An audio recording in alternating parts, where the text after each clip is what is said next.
JKC news update में आप सभी का स्वागत है। मैं हूं आपके साथ नीरू शर्मा। अपडेट में आगे बढ़ने से पहले आइए नजर डालते हैं इस वक्त की प्रमुख सुर्खियों पर। उपराज्यपाल मनोज सिन्हा ने 32वें जेके सीमेंट के architect of the year award के विजेताओं को किया सम्मानित। कहा, इन्होंने शहरी परिवर्तन और सतत विकास को आकार देने में निभाई अहम भूमिका।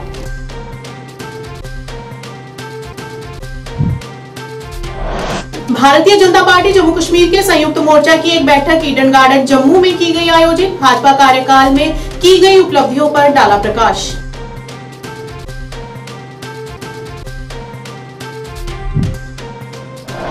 डीसी अनंतनाग सैयद फखरुद्दीन हामिद ने झेलम नदी पर 10 करोड़ की लागत से बनने वाले बाढ़ सुरक्षा कार्यों की रखी आधारशिला। कहा, इससे कई गांवों को मिलेगा लाभ।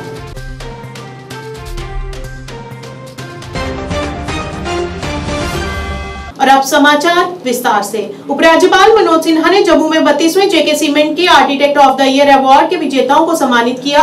इस अवसर पर उपराज्यपाल ने सभी प्रतिभाशाली वास्तुकारों, योजनाकारों और डिजाइनरों को बधाई दी, जिन्होंने भविष्य में बुनियादी ढांचे, शहरी परिवर्तन और सतत विकास को आकार देने में महत्वपूर्ण भूमिका निभाई है। उन्होंने राष्ट्र निर्माण में वास्तुकारों के अमूल्य योगदान को मान्यता देने के लिए जेके सीमेंट लिमिटेड और JK architect of the year award सचिवालय के प्रबंधन के प्रयास की भी सराहना की। देश के इस सबसे प्रतिष्ठित आर्किटेक्चर अवार्ड फंक्शन में आप सबके बीच उपस्थित होकर मुझे अत्यंत प्रसन्नता का अनुभव हो रहा है। मैं आज इस कार्यक्रम में मौजूद सभी टैलेंटेड आर्किटेक्ट्स, डिजाइनर और दूरदर्शी प्लानर्स का अभिनंदन करता हूं और 32वें JK architect of the year award के विजेताओं को हृदय से शुभकामनाएं भी देता हूं। अभी डॉक्टर निधिपति जी बता रहे थे कि 3 दशक से ज़्यादा समय से इस अवार्ड फंक्शन का आयोजन हो रहा है। आप में से भी अनेक लोगों ने महसूस किया होगा कि 3 दशक में से पिछले जो 9-10 वर्ष हैं उनका परिवेश हमारे देश में पूरी तरह बदला हुआ है। मुझे विश्वास है कि इस अवार्ड की यात्रा में भी बहुत से साथियों ने उन वर्षों में इंफ्रास्ट्रक्चर प्लानिंग, उसकी डिजाइनिंग, टाउन प्लानिंग और उससे जुड़ी innovative design, dream home for quality living को साक्षात रूप से देखा भी होगा और उन लोगों को सम्मानित भी किया होगा जिन्होंने इस बदलाव एवं राष्ट्र निर्माण में बढ़ चढ़ करके अपनी भूमिका का निर्वहन किया है। मैं उन सभी को हृदय से कृतज्ञता ज्ञापित करता हूं जिन्होंने अपने हुनर से, अपनी कला से, अपने विजन से और विज्ञान से आत्मनिर्भर और आकांक्षी भारत के नींव को मजबूत करने में योगदान दिया है। सामान्य तौर पर कभी अतीत को भविष्य के सपने पर मैं इस राय का हूं और हावी हो सपना ये कभी मैं पसंद भी नहीं करता हूं, लेकिन विचार करेंगे आप तो कभी कभी दुख होता है। और जब मैं देखता हूं कि किस प्रकार अनेक चीजों का सृजन करने में अग्रणी रहा हमारा भारत, अपने ही अतीत से दूर भागता है, उससे बचना चाहता है। ये सच है कि अतीत में जीना नहीं है हमको, लेकिन अतीत से सीखकर, अतीत से कुछ सूत्रों को ग्रहण करके हम बेहतर वर्तमान और भविष्य का निर्माण कर सकते हैं। आप में से अनेक लोगों ने भगवान विश्वकर्मा का नाम जरूर सुना होगा। वो आपके प्रोफेशन के ही मैं समझता हूं कि सीनियर मोस्ट आदमी थे, लेकिन आज अगर आर्किटेक्चर का वैश्विक इतिहास हम पढ़ते हैं तो उसमें भगवान विश्वकर्मा का कहीं जिक्र नहीं मिलता है। वैश्विक इतिहास कहता है कि शब्द और कला का ओरिजिन ग्रीक में हुआ है और बाद में 15वीं शताब्दी में यूरोपियन आर्किटेक्ट ने इसे प्रोफेशनल स्वरूप दिया। स्वाभाविक रूप से मेरे जैसे व्यक्ति के मन में सवाल ये उठना स्वाभाविक है कि फिर विश्वकर्मा कौन थे, जिनका जिक्र करते हुए महाभारत में लिखा गया है कि वह सभी कलाओं के स्वामी और सबसे प्रतिष्ठित निर्माता थे और जिनकी पूजा देवता भी करते थे। ऋग्वेद में हमारे यहाँ कहा गया है कि बिल्डिंग बनाने वाला विश्वकर्मा का ही स्वरूप है और उसकी जो क्रिएटिव पावर है वह धरती और स्वर्ग की शक्ति के संयोजन से बनी है। भारतीय जनता पार्टी जम्मू कश्मीर के संयुक्त मोर्चा की एक बैठक ईडन गार्डन जम्मू में आयोजित की गई, जिसमें जम्मू कश्मीर के पार्टी अध्यक्ष रविंदर रैना, सांसद जुगल किशोर शर्मा सहित पार्टी के कई वरिष्ठ नेता तथा कार्यकर्ता मौजूद रहे। इस दौरान आए हुए दिग्गज नेताओं ने कहा कि जम्मू कश्मीर का कोई भी पिछड़ा हुआ क्षेत्र क्यों ना हो, वहां पर भाजपा कार्यकर्ताओं ने पूरी लगन और ईमानदारी से काम किया है, जिसका परिणाम ये होगा कि एक बार फिर सत्ता में भाजपा की ही सरकार आएगी। इस मौके पर उन्होंने अन्य भी कई उपलब्धियों पर प्रकाश डाला।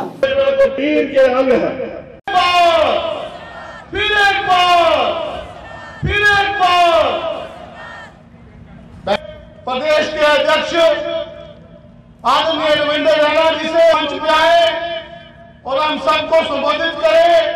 आदरणीय रविंदर रैना जी की भारत माता की, Bharatiya Janata party, Bharatiya Janata party, Bharatiya Janata party. और मोर्चों के कार्य, मोर्चों की गतिविधियों को हमने उस वक्त भी उसका एनालिसिस किया था और आज पुनः एक बार 2024 के अंदर हम सभी मोर्चों के जम्मू कश्मीर के कार्यकर्ता यहां जम्मू के अंदर इस बैठक में इकट्ठे हुए।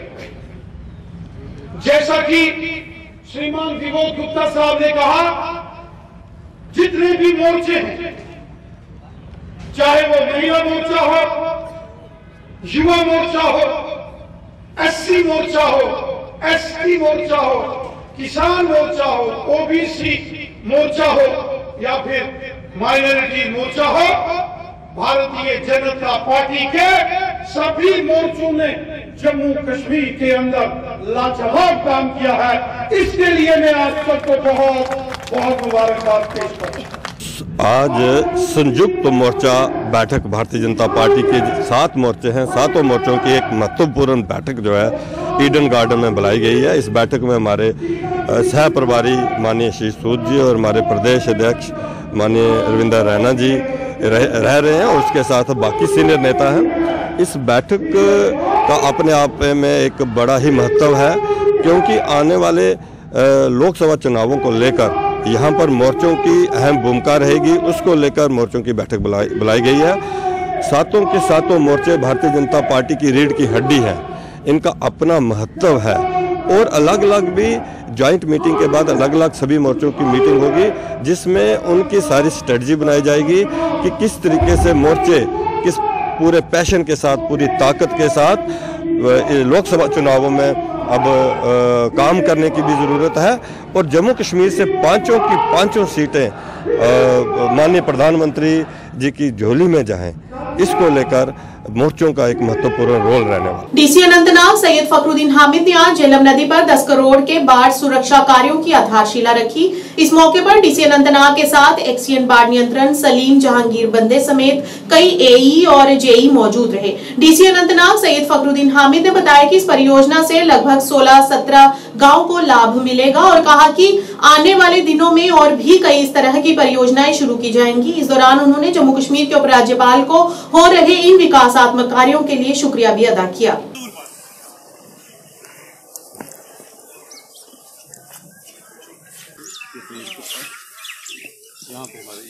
वो मिलते हुए नजर आ रहे हैं। छोटे बच्चे भी जिला की तरक्कियात वो यहाँ पे जमा हुई है। जिला की तरक्कियात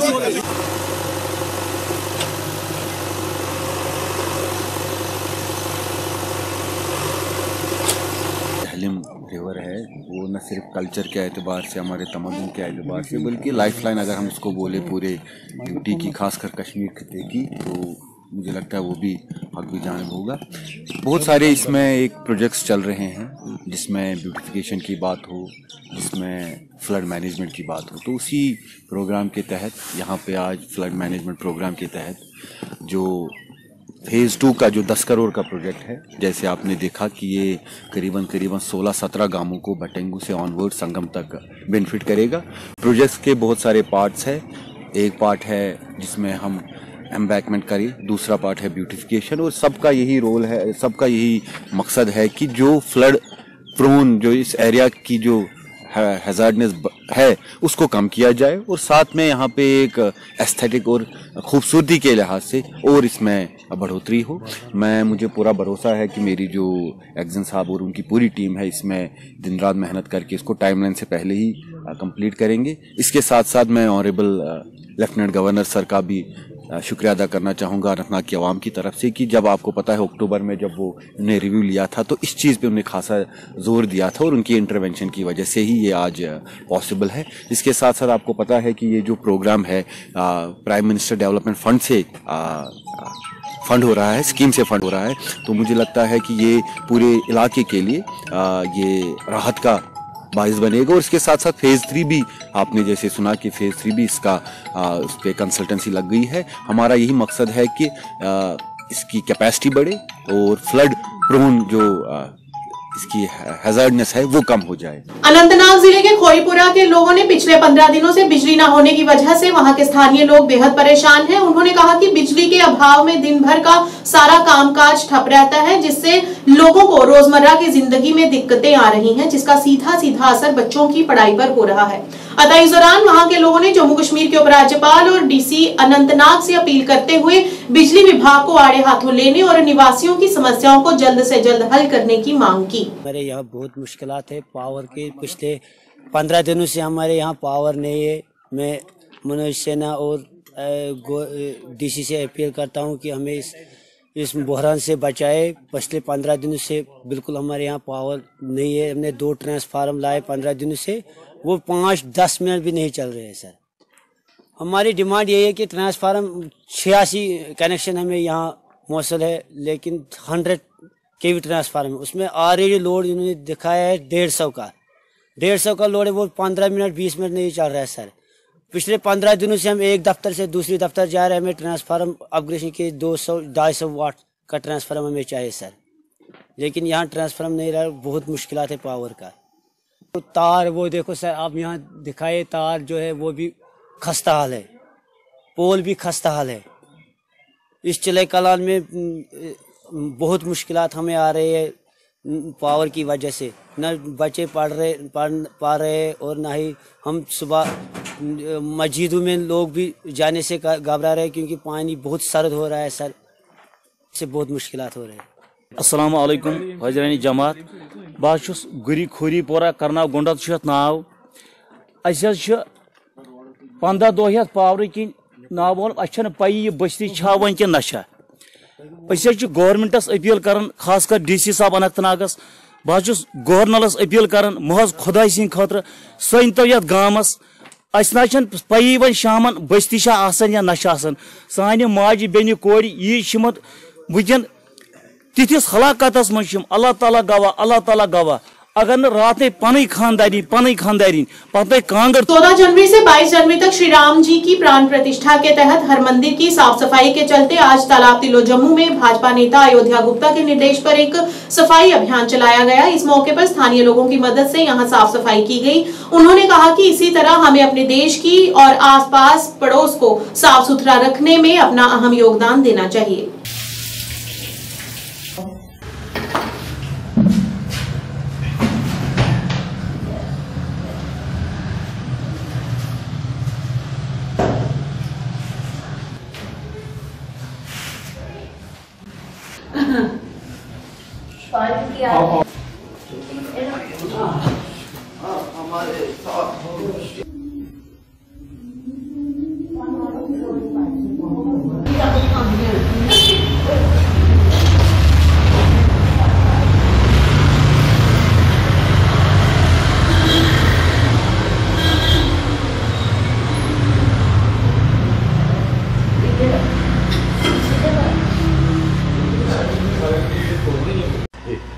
आज लॉर्ड शिवा मंदिर पटेल नगर गली नंबर 15 में आज जहाँ पे सफाई अभियान किया है, जिस तरह से नरेंद्र भाई मोदी जी ने आह्वान किया है कि 22 तारीख तक हमने हर मंदिर में सफाई करनी है।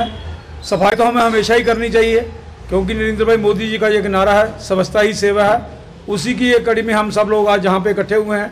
मेरे साथ बीना जी, बिक्की जी, कुसुम जी यहाँ पे आज मिलकर जहाँ पे मंदिर को साफ़ किया है।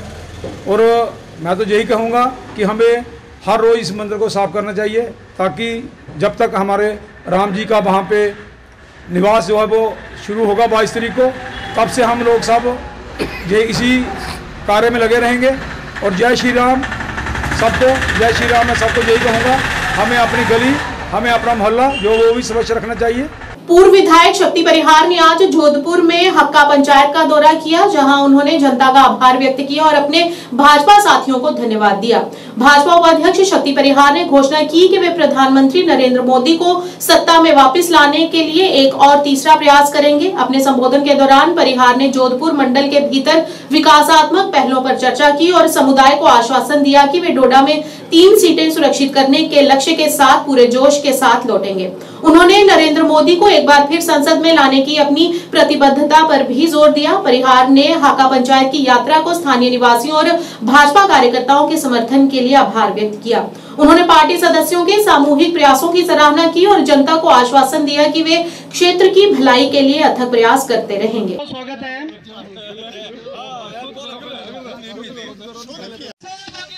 हम तुम्हारे, हमारी जो कौम है, कोई नहीं है।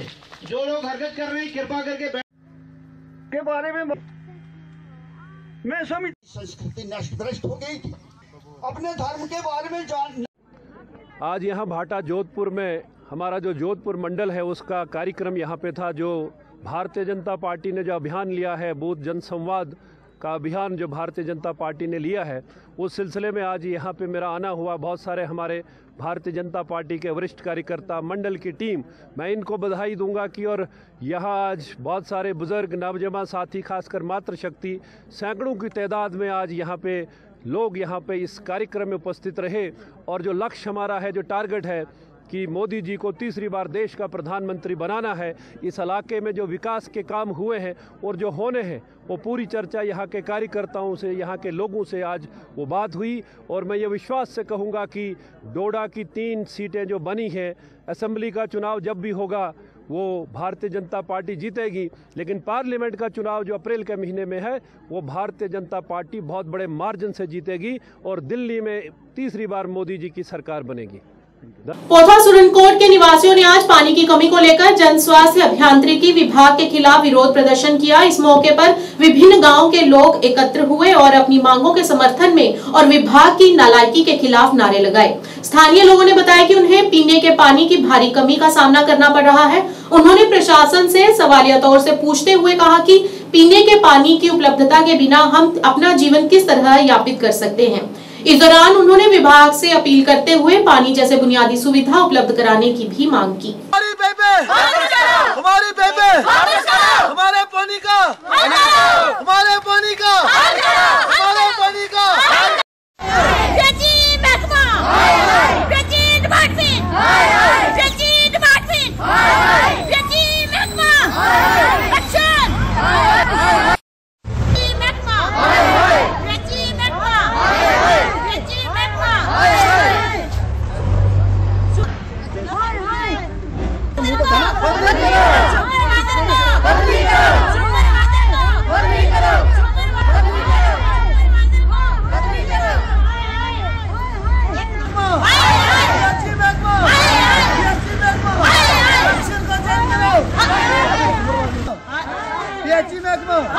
और वो हमें पानी नहीं देता। हमारी यही अपील है कि सुपरवाइजर को यहाँ से चेंज किया जाए। 30 साल हो गए यहाँ एक ही जगह में ड्यूटी कर रहा है। जब हम बोलते हैं हमारी पाइपें मंजूर हुई थी, हमारी पाइपें यहाँ से नहीं लगवाई गई और दूसरी जगह में लगवा गई पाइपें। जब भी हम बोलते हैं एक्शन, हमने बोला यही सबको हमने बोला कि हमें पानी की दिक्कत है, हमारी कर रहा है।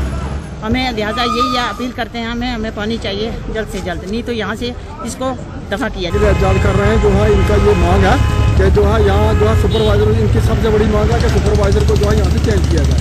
क्योंकि सुपरवाइजर जो है यहाँ पे जो लगाया गया है रियासत मोहम्मद रियासत, ये जो है 30 साल से एक ही स्टेशन पे यहाँ पे जो है कोठा में एक ही स्टेशन में ये ड्यूटी कर रहा है। मैं इंतजामिया से गुजारिश करूँगा कि जो है इसको जो है 30 साल से ये कौन सा कानून है कि एक ही जो है ये स्टेशन पे ये 30 साल से यहाँ नौकरी कर रहा है और एक 30 साल से यहाँ पे ये लोगों का खून चूस रहा है। पानी यहाँ पर 15 दिन हो गए, पानी इस महल्ला को बिल्कुल भी नहीं है, परले महल्ले को भी पानी नहीं है, बिल्कुल पाइपें तोड़ के रखी हुई है। और जो है पाइपें जहाँ ये जो लोग जो है चश्मे से पानी लाते हैं, जो है आप देख सकते हैं, जो है इनसे आपने खुद बात भी किया है, ये जो है पानी चश्मों से लाते हैं। और जो है हैंडपम्प जो वहाँ पे है, वहाँ भी जो है हैंडपम्प बिल्कुल जो है जब किराया गवर्नमेंट मांगने आती है किराया दिया जाता है। जब मैंने कितनी बार महकमे को भी बोला है, इलेक्शन डी साहब को भी बोला गया है, एई साहब आए हैं 2 बार यहाँ पर मौका पर, कोई मसला हल नहीं हुआ।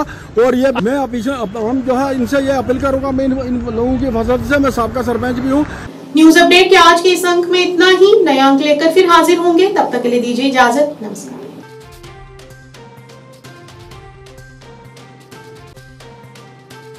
जॉन की सैनिटेशन नौशहरा।